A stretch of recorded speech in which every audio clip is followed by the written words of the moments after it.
يا أيها الذين آمنوا كتب عليكم الصيام كما كتب على الذين من قبلكم لعلكم تتقون.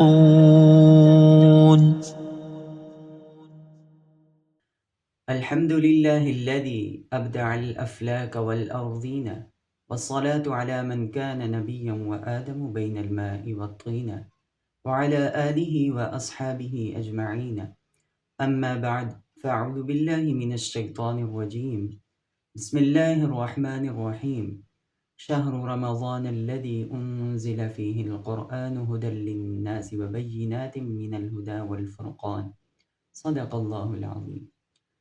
قرآن کریم میں سورۃ البقرہ آیت نمبر 185 میں ارشاد باری تعالی ہے، رمضان ہی کا مہینہ ہے جس میں قرآن نازل کیا گیا، وہ لوگوں کے لیے سراپا ہدایت ہے اور ہدایت کی واضح دلیلیں اور حق و باطل میں فرق کرنے والی کتاب ہے۔ رمضان قمری مہینوں میں سے 9واں مہینہ ہے۔ رمضان عربی زبان کا لفظ ہے جو کہ رم سے نکلا ہے، جس کے معنی جلا دینے کے ہیں۔ رمضان کے بارے میں فرمایا گیا فَإِنَّهَا تَرْمَزُ الذُّنُوبَ، رمضان گناہوں کو جلا دیتا ہے۔ رمضان المبارک کی نسبت اللہ تعالیٰ نے اپنی طرف فرمائی ہے، چنانچہ حدیث پاک میں ارشاد ہے، رمضان شہر اللہ، رمضان اللہ تعالیٰ کا مہینہ ہے۔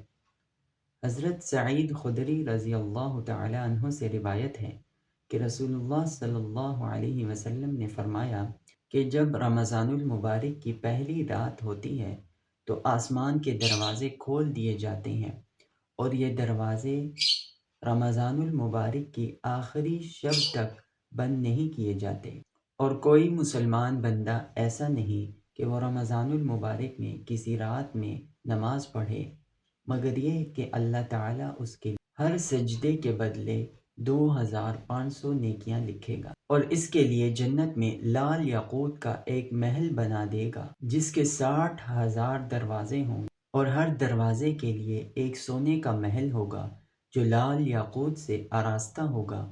پھر جب روزہ دار رمضان المبارک کا پہلا روزہ رکھتا ہے تو اس کے گزشتہ سب گناہ معاف کر دیے جاتے ہیں، اور اس روزہ دار کے لیے صبح کی نماز سے لے کر سورج غروب ہونے تک 70,000 فرشتے اس کی مغفرت اللہ تعالیٰ سے چاہتے رہتے ہیں۔ اور رمضان کی رات یا دن میں کوئی سجدہ کرتا ہے تو ہر سجدے کے بدلے میں اس کو جنت میں ایسا درخت ملتا ہے جس کے سائے میں ایک سوار 500 سال تک چل سکتا ہے۔ حضرت ابو ہریرہ رضی اللہ تعالیٰ عنہ سے روایت ہے کہ رسول اللہ صلی اللہ علیہ وسلم نے فرمایا، اللہ تعالیٰ فرماتے ہیں کہ انسان کا ہر نیک عمل خود اسی کے لیے ہے مگر روزہ کہ وہ خاص میرے لیے ہے اور میں ہی اس کا بدلہ دوں گا، اور روزہ گناہوں کی ایک ڈھال ہے، اور اگر کوئی روزے سے ہو تو اس کو بے حیائی کی کوئی بات نہیں کرنی چاہیے اور نہ شور مچائے۔ اگر کوئی شخص اس کو گالی دے یا اس سے لڑنا چاہے تو اس کا جواب صرف یہ ہو کہ میں روزے دار آدمی ہوں۔ اس ذات کی قسم جس کے ہاتھ میں حضور صلی اللہ علیہ وسلم کی جان ہے، روزے دار کی منہ کی بو اللہ تعالیٰ کے نزدیک مشک سے بھی زیادہ پسندیدہ ہے۔ روزے دار کو 2 خوشیاں حاصل ہوں گی، جب وہ افطار کرتا ہے تو خوش ہوتا ہے، جب وہ اپنے رب سے ملاقات کرے گا تو اپنے روزے کا اجر پا کر خوش ہوگا۔ حضور صلی اللہ علیہ وسلم نے فرمایا، رمضان کے متعلق میری امت کو خاص طور پر 5 چیزیں دی گئی جو پہلی امتوں کو نہیں ملی۔ نمبر 1، روزے دار کے منہ کی بو اللہ تعالیٰ کے نزدیک مشک سے زیادہ پسندیدہ ہے۔ نمبر 2، روزے دار کے لیے دریا کی مچھلیاں تک مغفرت کی دعا کرتی رہتی ہیں اور افطار تک کرتی ہیں۔ نمبر 3، جنت ہر روز روزے دار کے لیے سجائی جاتی ہے۔ پھر اللہ تعالیٰ فرماتے ہیں، قریب ہے کہ میرے بندے اپنے اوپر سے مشقتیں پھینک کر تیری طرف آئیں۔ نمبر 4، اس مہینے میں سرکش شیاطین قید کر دیے جاتے ہیں۔ روزے دار رمضان میں ان برائیوں تک نہیں پہنچ سکتے جن میں غیر رمضان میں پہنچ سکتے ہیں۔ نمبر 5، رمضان المبارک کی آخری رات میں روزے داروں کے لیے مغفرت کی جاتی ہے۔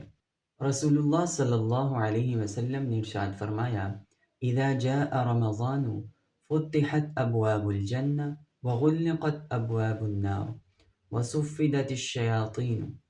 جب رمضان المبارک آتا ہے تو جنت کے دروازے کھول دیے جاتے ہیں اور جہنم کے دروازے بند کر دیے جاتے ہیں اور شیاطین کو بیڑیوں میں جکڑ دیا جاتا ہے۔ رسول اللہ صلی اللہ علیہ وسلم نے فرمایا، ان فی الجنت بابا یقال له الریان۔ جنت میں ایک دروازہ ہے جسے ریان کہتے ہیں، یدخل منہ الصائمون یوم القیامہ۔ اس دروازے سے قیامت والے دن صرف روزے دار ہی داخل ہوں گے۔ لا يدخل منہ احد غیرہم، اور ان کے علاوہ کوئی ایک بھی اس دروازے سے داخل نہیں ہوگا۔ یقال این الصائمون، کہا جائے گا کہاں ہے روزے دار؟ فیقومون، پس وہ کھڑے ہوں گے، لا يدخل منہ احد غیرہم، ان کے سوا اس سے اور کوئی نہیں اندر جانے پائے گا۔ فَإِذَا دَخَلُوا أُغْلِقَ فَلَمْ يَدْخُلْ مِنْهُ أَحَدٌ، اور جب یہ لوگ اندر چلے جائیں گے تو پھر اس دروازے کو بند کر دیا جائے گا، پھر اس سے اندر کوئی نہیں جا سکے۔ رسول اللہ صلی اللہ علیہ وسلم نے ارشاد فرمایا، جس نے رمضان کے روزے ایمان کے ساتھ اور ثواب کی نیت کے ساتھ رکھے، اس کے اگلے تمام گناہ معاف کر دیے جائیں گے۔ ایک روایت میں ہے، حضور صلی اللہ علیہ وسلم نے فرمایا کہ روزہ بندے کی سفارش کرے گا۔ یقول الصیام، روزہ عرض کرے گا، اے ربی، اے میرے پروردگار، انی منعتہ الطعام والشہوات بالنہار، میں نے اس بندے کو روکے رکھا کھانے پینے سے اور نفس کی خواہش پوری کرنے سے، فشفعنی فیہ، آج میری سفارش اس کے حق میں قبول فرما۔ چنانچہ روزے کی سفارش اس بندے کے حق میں قبول فرمائی جائے گی۔ اللہ تعالی ہم سب کو بخیر و عافیت رمضان المبارک تک پہنچائے۔ اللہ تعالی ہم سب کو رمضان المبارک کا اہتمام کرنے کی توفیق عطا فرمائے۔ ہم سب کو سارے روزے صحت و عافیت کے ساتھ رکھنے کی توفیق عطا فرمائے۔ فللہ الحمد وعلی رسولہ الصلاۃ والسلام۔